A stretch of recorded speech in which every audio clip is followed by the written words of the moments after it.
went from buying his first Bitcoin to becoming a crypto billionaire many, many times over, and he's just 30 years old. Sam will tell you he's always wanted to get rich, but not for the reasons you might expect. All that money, he plans to give most of it away to charity. Do you have a sense of how much you've given away so far? It's a bit north of 100 million so far this year. You're pretty low-key in terms of when we think about billionaires. You don't drive a Lambo? No, I do not. Is there anything you do splurge on? The place I live was intended to be an incredibly nice apartment for 4 people, and we've turned it into an apartment for 10 people, but it's nice, although a little cramped. He lives with roommates, one of them a golden doodle named Gopher. That is Sam's Toyota Corolla in the parking lot of FTX headquarters in the Bahamas. It's one of the largest and fastest growing crypto exchanges in the world. And Sam is the CEO. Some estimates that say $1 billion in revenue last year. Those numbers are reasonable. You know, they're the right ballpark. NFL star. Ladies and gentlemen, it's over. It's over, dude. It's over. We're done now. That's it. It was a fun run, and now we're back. We're home. Come on home. It's over. The kids miss you. Come home. You know what I mean? Like, it's done now, okay? And by over, not this podcast as much as you want it to be. Don't worry. We still have like at least a few hundred episodes of this shit left in us, so we're not going anywhere. I'm talking SBF, okay? SBF, FTX, crypto, Ponzi scheme. It's over. It's over for cryptocurrency. If you have cryptocurrency, get it out. Doesn't matter what exchange it's on, doesn't matter where it's at. Just get it out now, dude, and never look back, okay? We're not looking back because I don't think we're coming back from this one, okay? It's over for crypto. The market is dead. Things are crashing. And we're going from millions, if not billions, like $50 billion to zero overnight, gone, okay? If you have any type of money on the FTX crypto exchange currently, which I highly doubt any of the listeners of this podcast do, but if you do, get it out now if you have not done so already, okay? Ladies and gentlemen, earlier this week, Sam Bankman-Fried, now former CEO of FTX, the world's second largest cryptocurrency exchange, has officially filed for Chapter 11 bankruptcy for FTX and Alameda Tradings, his other companies, and like all of basically their sister companies, and BlockFi will most likely be next.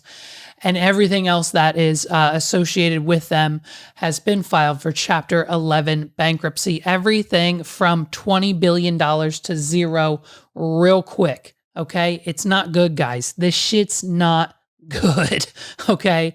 It's not looking good for a lot of people, and we'll get to all of them in a minute. But first, dude, not looking good for SBF, okay? This doofus looking of a genius 28-year-old kid was the CEO of the second largest crypto exchange on the planet. Now, a lot of you listening probably use Robinhood or Coinbase, Cash App does crypto now, Venmo, all crypto exchanges in 2022.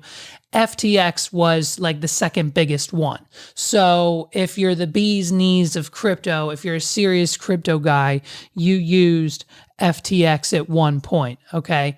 That's just how it was. Now, SBF, Sam Bankman-Fried, we have to shorten his name, because it's too long, change it. He's going to have to after all this.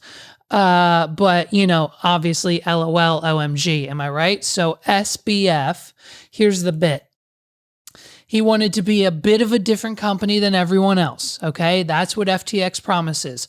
Lower fees, higher percentages on your stake crypto that no one else was doing, security, and the campaign promise of that other institutions don't typically or abide by or have not in the past. It's been an issue, you know what I mean? But they don't take any of their investors' money. My money is my money. My Bitcoin money is my Bitcoin money. If I make money, I make money. I can withdraw it because it's there and it exists because they don't use it for anything, was the campaign promise, okay? You know what I mean? And so they don't use that money for like salaries or marketing or anything like that. We make all of our money on fees, unlike the other guys, is what they said. So everyone trusted him, okay? Everyone trusted SBF, and he also just wouldn't stop rambling at the mouth about how he wanted to give all of his fucking money away, okay? You know what kind of man I don't trust? A man who works his whole life, or like essentially like the last like 3 years, but he works for like the last 3 years really, really hard. He worked real hard for 3 years and makes billions of dollars, but doesn't give to the pressure of being a billionaire, okay? I mean, look, he's wearing Old Navy pants. He drives a Toyota Prius, and he splits rent with 10 other people, okay? Now, that's how little money Sam actually takes from the company and how much he actually gives away, okay?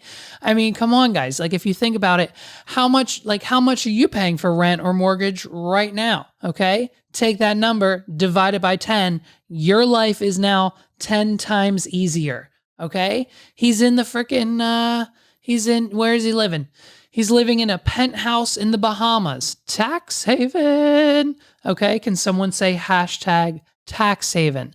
Okay, he's living in a penthouse in the Bahamas with 10 other people. It should probably cost $5,600 a month. Divided by 10, what's the number? What are we talking about? 560? The number's 560. Now his life just became substantially easier. He has like $4,500 more dollars now he can spend every month on other things. You know what I mean? Do the math.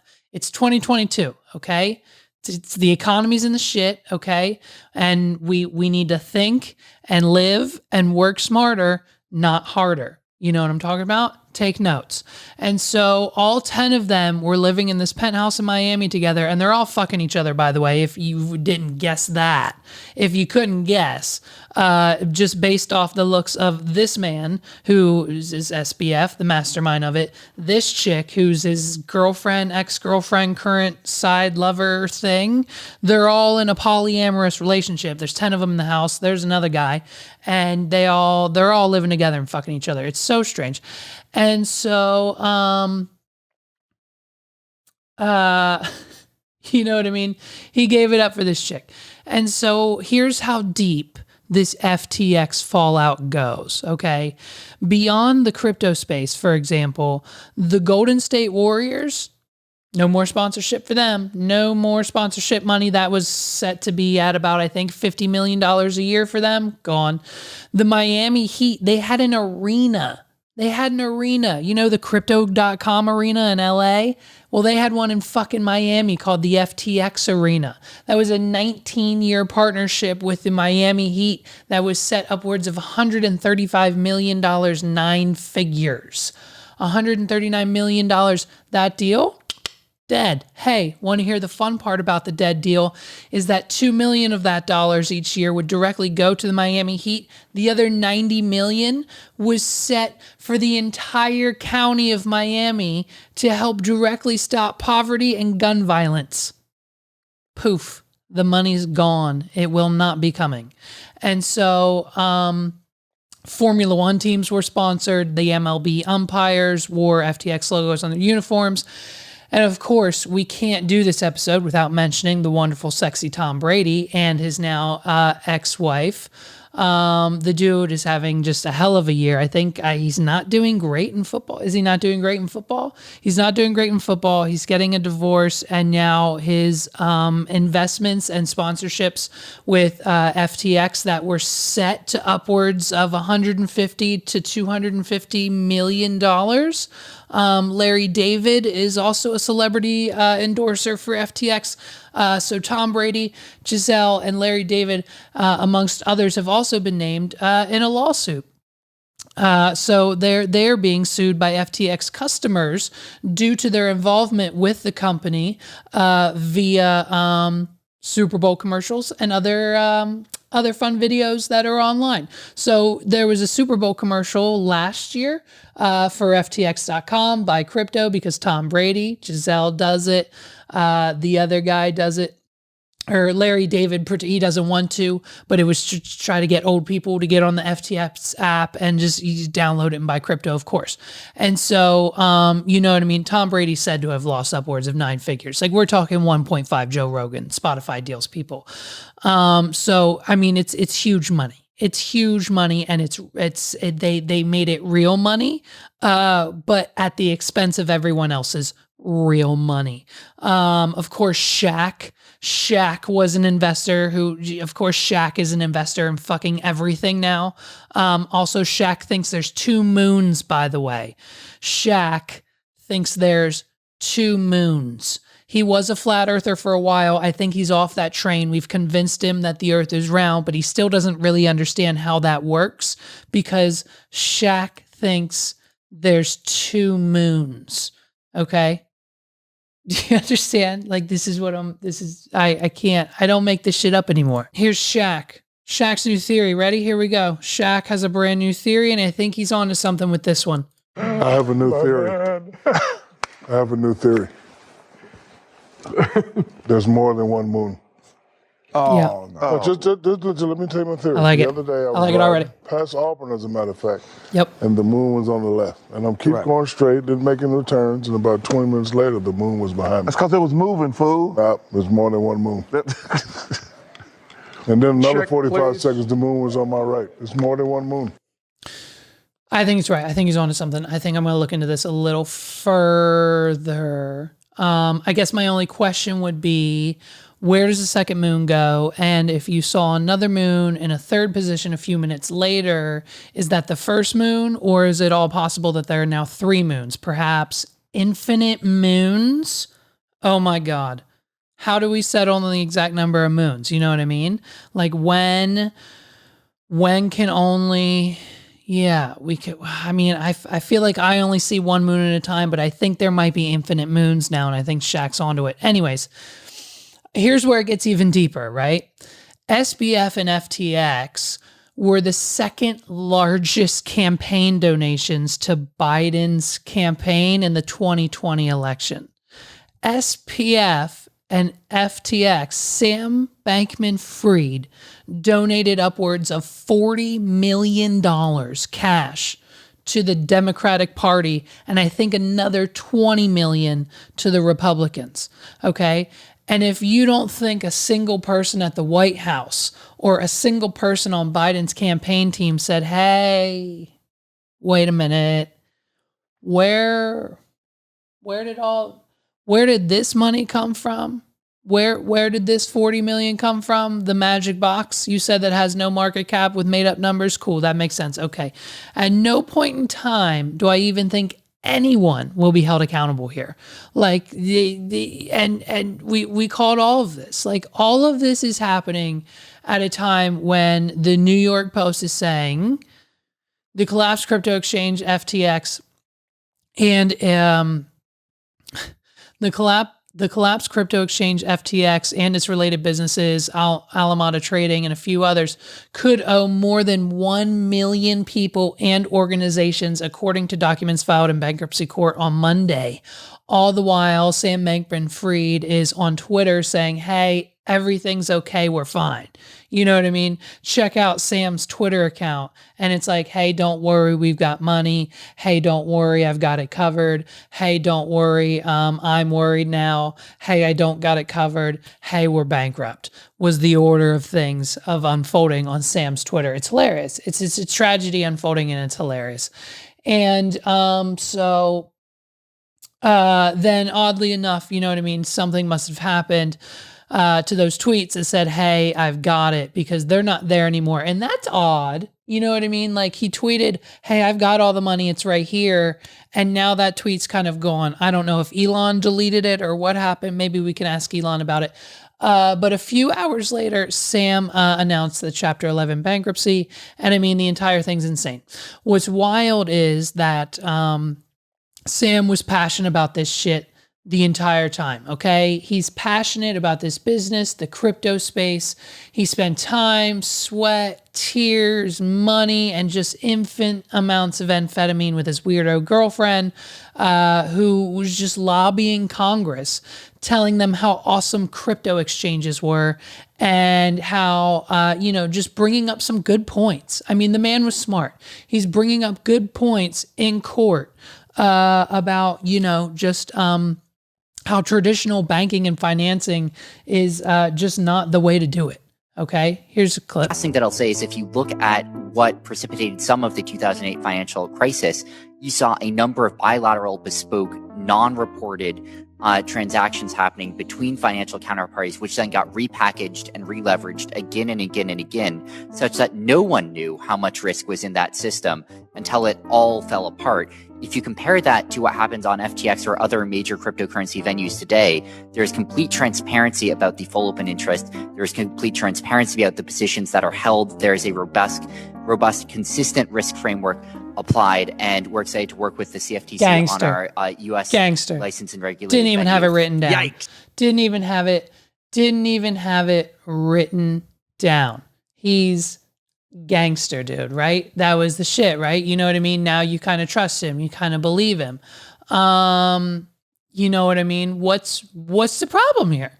What's the problem? I'm telling you, I think Sam just made an honest mistake. I think they just put the wrong money in the wrong bank account, accidentally spent it, and now we just can't really find it because it's kind of just gone because, you know what I mean? It's an honest mistake. Listen, there's no way in hell he literally just didn't describe what ended up he actually did, right? Like bespoke, non-reported transactions happening between financial counterparties, which then got packaged and repackaged again and again to such extent that no one knew how much risk was in the system, sounds exactly familiar to exactly what he did. Right? You know what I mean? All the while that this is happening, Sam's out here trying to convince us that he's the world's most generous billionaire. Okay, the guy you see next to me is the most generous billionaire in the world, and I found him. Hi, my name is Sam, and this is my story. Sam has crazy hair. Sam is vegan. Sam sleeps 5 hours a night. Sam lives in the Bahamas with 10 roommates. Sam is 29 years old only, but Sam has $22 billion. Hell yeah, dude. And that's what I'm talking about. And I just need to know, here's the thing. The only thing I need to know is how much do I need to pay to get a Nas Daily video made for me? Like the intro is him standing next to me and it's like, this is Levi McCurdy, and he's the world's most dopest podcaster, and this is why. Meet Levi. He's got awesome hair. He has nice sunglasses. He's not a vegan and eats whatever the hell he wants except for bananas and Subway tuna. And he's worth $15,000. Download his podcast. You know what I mean? Like, where do I get, is it like a Fiverr thing? If I go to Fiverr, does that guy have I think that guy probably has a Fiverr page. I looked at like all of his other videos and it's the same shit. It's just him fluffing the shit out of every fucking idiot on the planet that pays him enough money to fly to where they actually live. And so, what do you do when you realize that you've spent all of your customers' money, right? And by customers, I mean people like I know, like people close to me, like had their life savings stored via crypto on FTX, who like can't withdraw their money.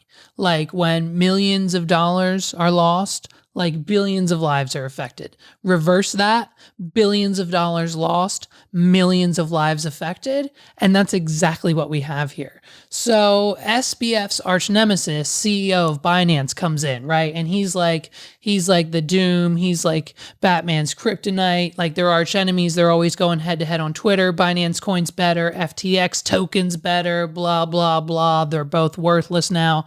And so, arch arch nemesis CEO of Binance comes in to save the day. And he says, hey, don't worry. We're going to buy FTX's stock of FTX coins. We're going to give them enough cash to liquidate. They're going to have enough capital to cover the withdrawals, and everyone's going to be okay. And at the end of the day, Binance is just going to buy FTX and then buy them out, much like FTX did with BlockFi and a couple other crypto companies that kind of failed and needed bailouts this summer when the market collapsed.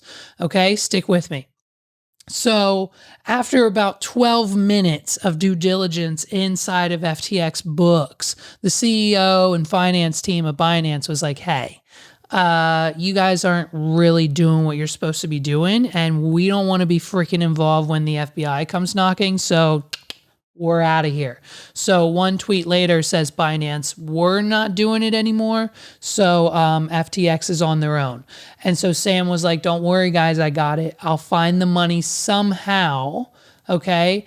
And so it's crazy. And it's not over yet. Yeah, I think I got a call from Sam 48 hours after I made the tweet, and then he wanted to talk. So at the beginning, I thought he just wanted to, do a buyout on, do an OTC deal to buy out the FTT tokens we had, and then he wanted actually a buyout of the entire firm, of the entire FTX platform. And then, but then we got our team on it. It was pretty clear pretty soon that there's misappropriation of user funds. The user funds are gone. And at that point, it's clearly that he lied to his users, his investors, his VC investors, his employees. At that point, I thought I couldn't, whatever data that's in the data room, we couldn't trust anymore. So it was quite hard for us to do that due diligence. So we didn't go very far.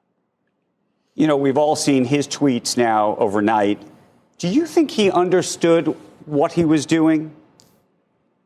No. I think he thought he understood. I think he probably still think he understands what he's doing now, which I don't think he should be tweeting. Yeah, I mean, listen, it's crazy. And the latest from FTX, they have a new CEO. Obviously, Sam is no longer involved with the company. He's still kind of tweeting on behalf of them, it would seem, but who knows where he is currently. We'll get to his whereabouts in a minute, but the latest from FTX is they have a new CEO. And this dude said he hasn't seen a worse company structure since his entire life. So at the end of the day, SBF and FTX was yet another scam, another rug pull, another freaking Ponzi scheme in the era of 2020 and 2022 of the crypto empire. I mean, dude, a lot of people fell for this shit. I mean, Mr. Wonderful, the Shark Tank guy, was invested. He was on TV and freaking internet videos and on Twitter screaming from the rooftops how safe and awesome FTX was and what a genius Sam was. And he's going to introduce Sam to all these people and how amazing it is and how much money they're going to make. And he dumped hundreds of thousands, if not millions of his own dollars into the company and everything else they were doing. And now it's just all gone. And freaking Kevin O'Leary's just chalking it up to, well, sometimes you make bad investments. And hey, man, that's not a bad investment. That's a bad decision, I guess. I mean, hey, I have no room to talk, but it's crazy. I mean, the list of influence, the celebrities, the political figures that receive millions, if not billions of dollars from this man and his company that he stole from the average United States citizen, if not people overseas. They had foreign exchanges as well. So all over the world, this money came in. They were doing $10 billion a day in transactions, they said. I mean, it was insane. It was insane. I mean, their assets were reported to be upwards of $50 billion and they're just now gone. Poof. $50 billion vanished and there's nothing left to be salvaged. There's nothing left. It is now, Sam claims he only needed a month's time.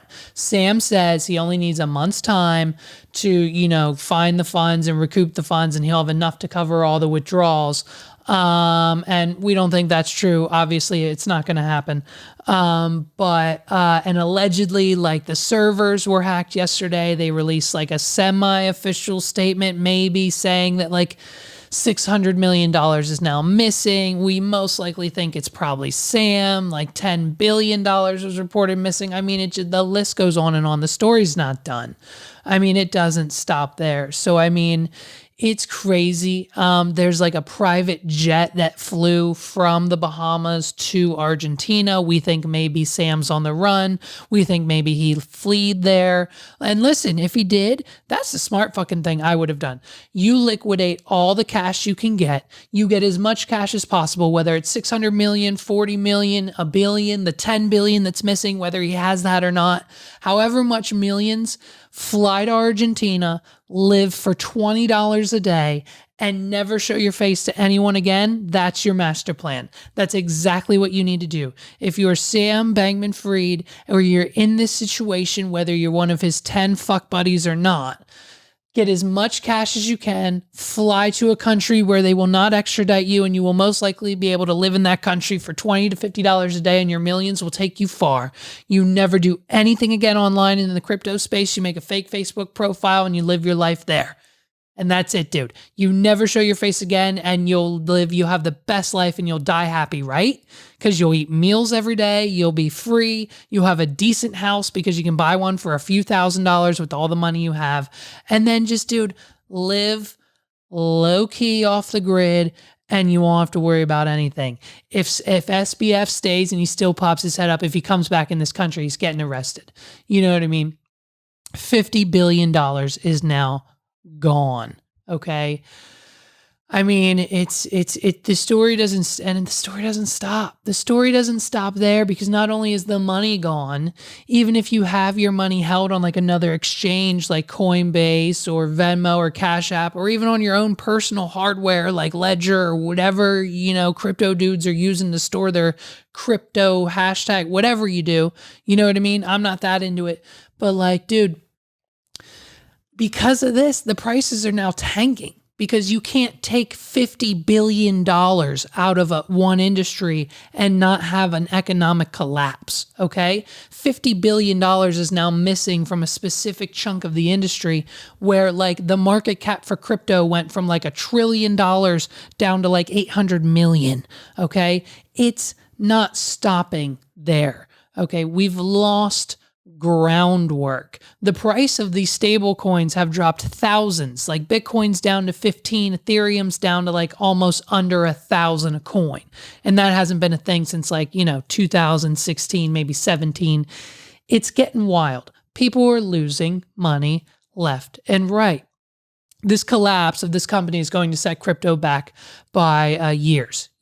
Regulations are about to be passed down from the government. Like, don't worry about that. That's coming. You think the government can't touch it and whatever, regulate it, blah, blah, blah. But like, if they know you have crypto, they're going to fine you at the ass. They're going to make you submit papers that are officially signed and documented by these companies that are still around whenever that happens. And you must submit those on your taxes. And if you don't, you're going to get fined out the ass, and you're not going to have to pay those fines. So you're going to tell them exactly how much cryptocurrency you have, and then you're going to pay whatever fee they want you to pay, because if you don't, they'll throw you in jail, because it's the United States government and they can do whatever you want. And this has repercussions. You think Sam Bankman-Fried was the number 2 or number 3 donor to the Democratic Party in 2020? That $40 million is about to get looked at very closely, and they're about to be up a lot of people's assholes when it comes to taxes and the IRS. I mean,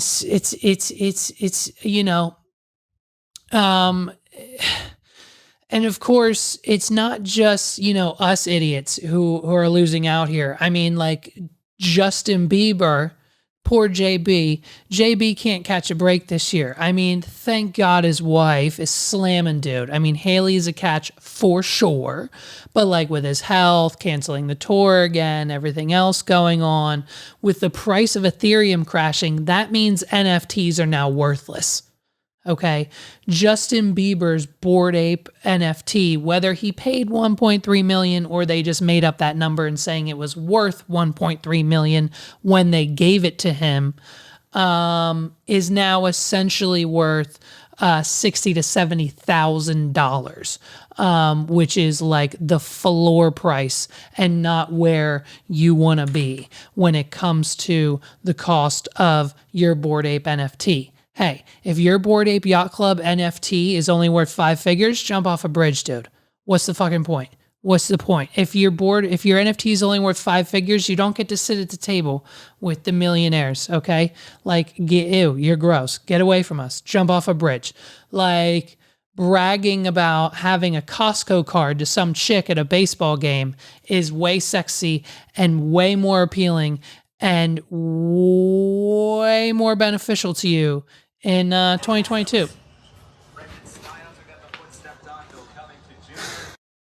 And so, you know what I mean? Like, this kid's a genius, right? And that's what I'm talking about. In 2022, we have to stand out somehow, okay? I know 6 27 to 28 to 29 to maybe 30-year-olds. I know 6 fully grown adults who have a binder full of brand new and really expensive Pokemon cards in their bedroom right now, okay? And you know what I mean? We're not far off from flashing our Costco membership to make people appreciate us on Instagram either. And if I was this dude, that's exactly how I'd be flirting at a basketball game. Check out the Costco membership. Okay. And it was later confirmed that they did exchange phone numbers, and based on their Instagrams, because we found them, they went to Costco for their first date, where of course they enjoyed free samples, of course, because it was on a Saturday.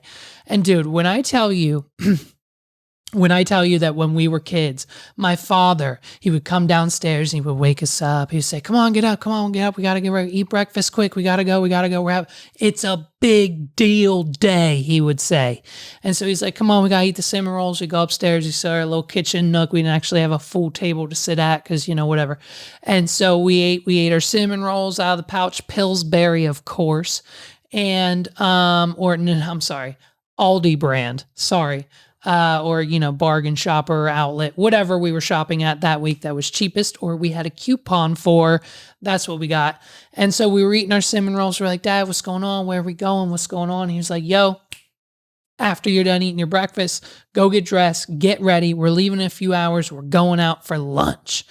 And boy, when I tell you, when we were going to lunch at Costco, we were ecstatic. We were to the moon. When we found out we were going to Costco for lunch, we know 2 things were happening. 1, we were going to walk around the store at least 2 times, if not 3 times, and hit every free sample station, each one of us, me, my sister, my dad, my stepmom, maybe my little brother if he was there, maybe Asia. I don't know if she was old enough yet, but we would all, as a family of 4, maybe 5, maybe 6 at a time, go get free samples, walk around the store 1 time, walk around a 2nd time, and sometimes if the day was good and the crowds weren't too big and everyone's anxiety was on point, we would do it a 3rd lap, baby. And we were getting chicken nuggets, little pizza bites, bagels, juice, dip, crackers, salsa, candy, they give the samples of the best shit.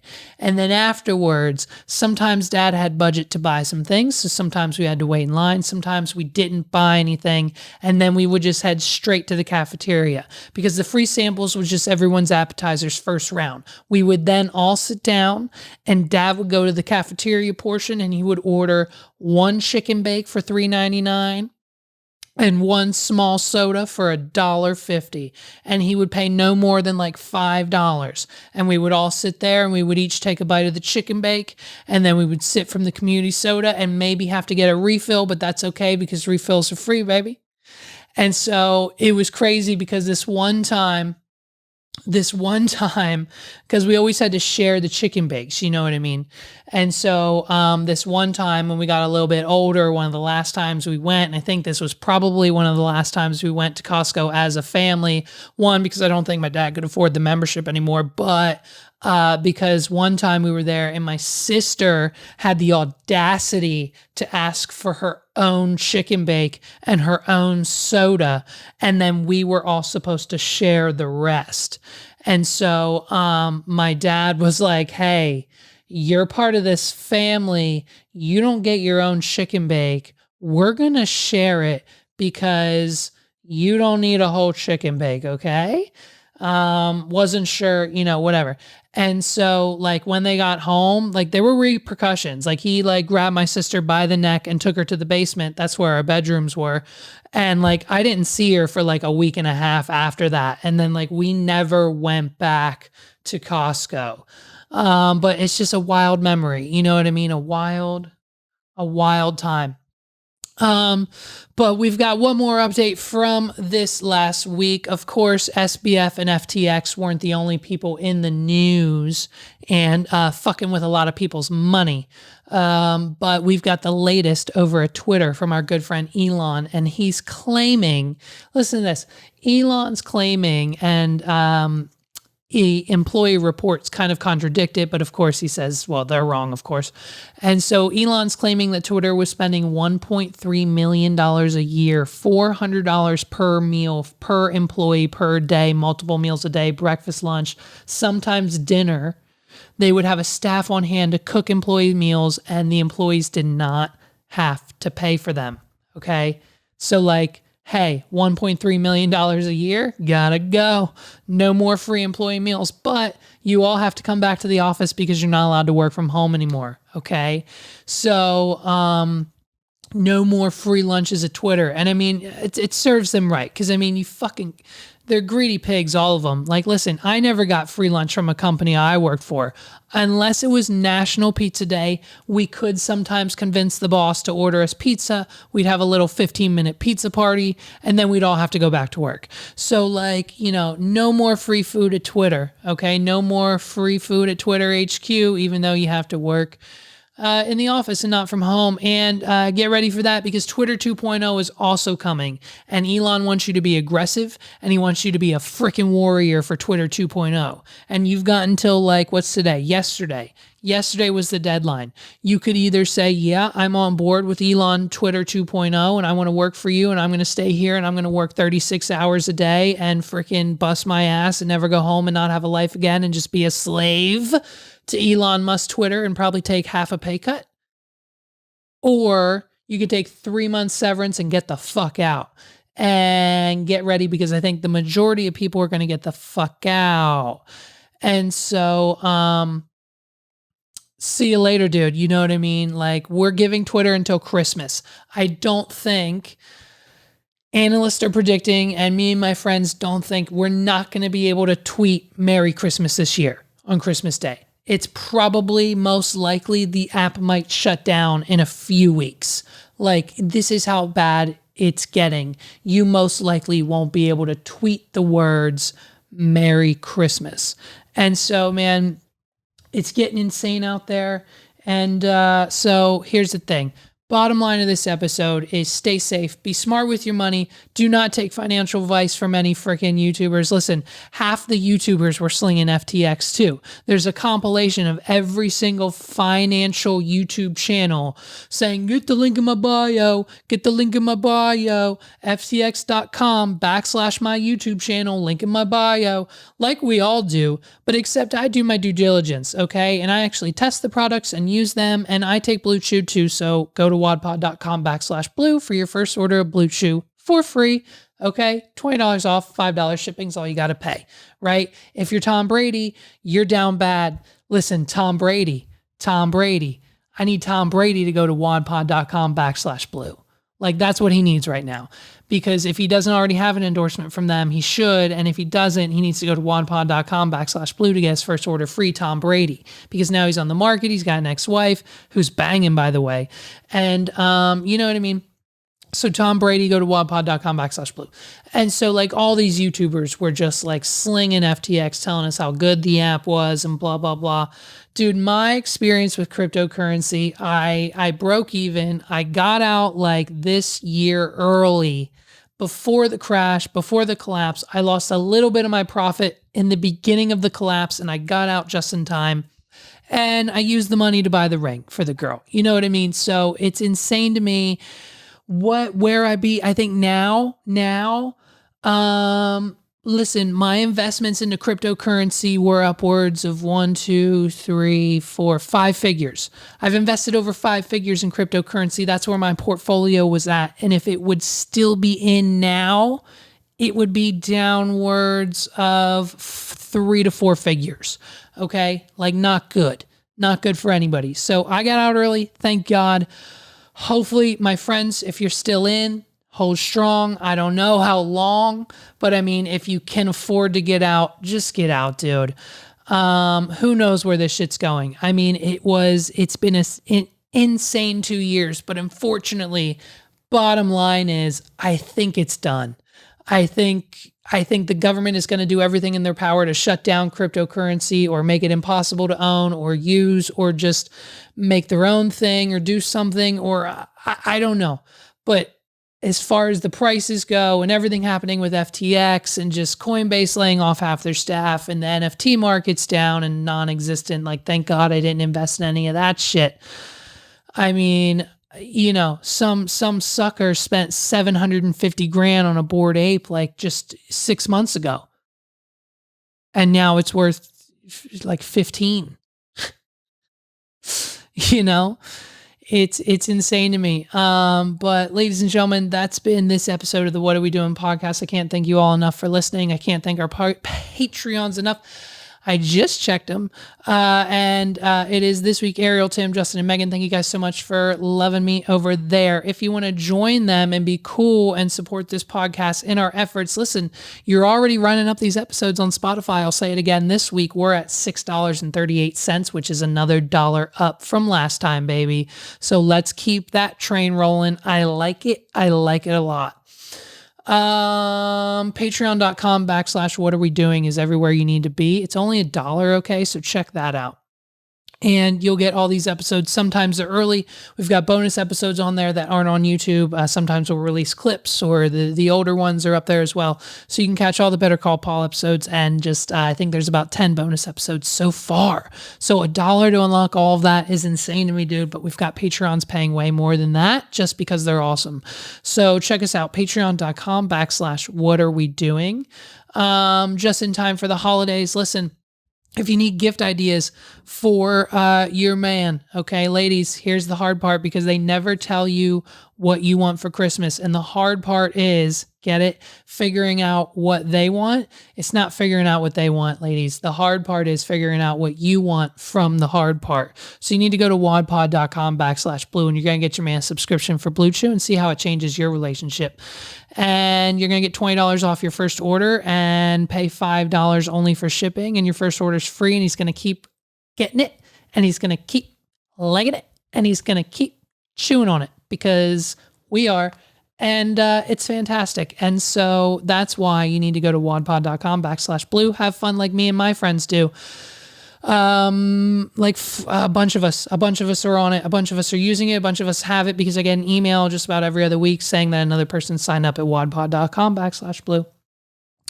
And if you are in time for the holidays and you're selling little things on like Etsy or a Shopify store, or you're trying to like have fun with people and like sell things like Reeves or on Facebook Marketplace, you got to pay for shipping somehow. So sign up with our friends at ShipStation.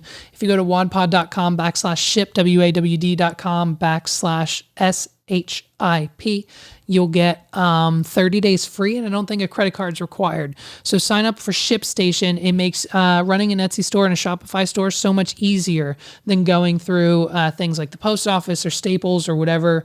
However you ship your stuff out, it's cheaper because they have relationships directly with the shipping companies to get you the best rates. So if you make those little things that have wings on them, if you make the little rocks with the googly eyes, you need ShipStation to send them out to your customers this holiday season. So make sure you do that. ASAP, and check the description down below for everything else to support this podcast. My name's Levi McCurdy. It's been another episode. Click subscribe on YouTube. We are 10 subscribers, I think maybe 10 or 20 subscribers away from reaching our 500 goal. And I would like to do that before the end of the year. If we can hit 500 this year, we will hit 1,000 next year. So let's make that goal. wadpod.com/YouTube or wadpod.com/links or youtube.com/what are we doing podcast is our channel URL now. You can hit that up and check it out today. This has been another episode of the What Are We Doing podcast. Thank you guys so much for rocking with me. And my name is Levi McCurdy, and I'll catch you next time. Get your money out of crypto, people. Peace.